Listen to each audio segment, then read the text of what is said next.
tu, nu e o problemă.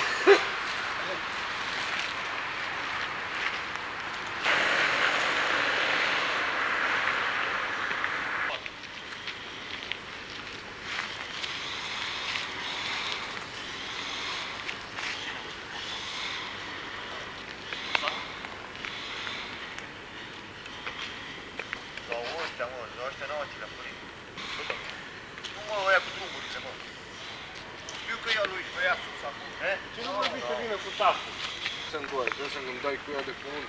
Depinde cum o prinde. Depinde de genți, că poate să Poate poate să o întoarcă Era direct. bun să aduceți unul cu trujba, să taie craca asta. Punct de observare, ha? O să vă facă gheretă.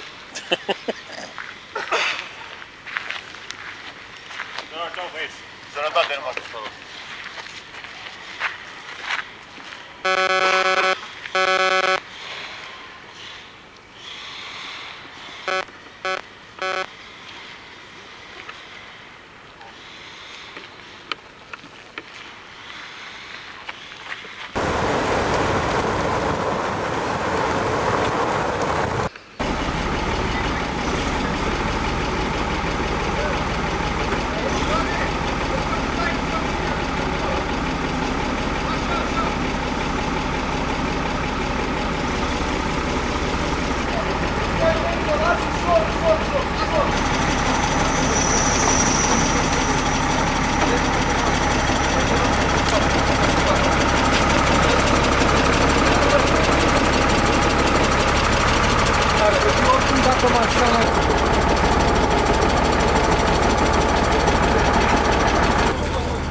Spuneți-mi, mersi, ați găsit? puțin.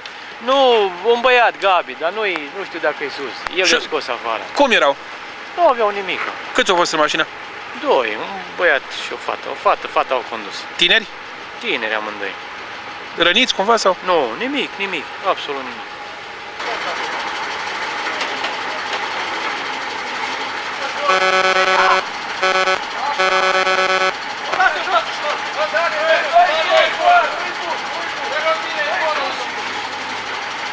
O tânără în vârstă de 24 de ani nu a adaptat viteza într-o curbă la stânga, a părăsit partea carosabilă și s-a oprit pe plafonul mașinii într-un copac.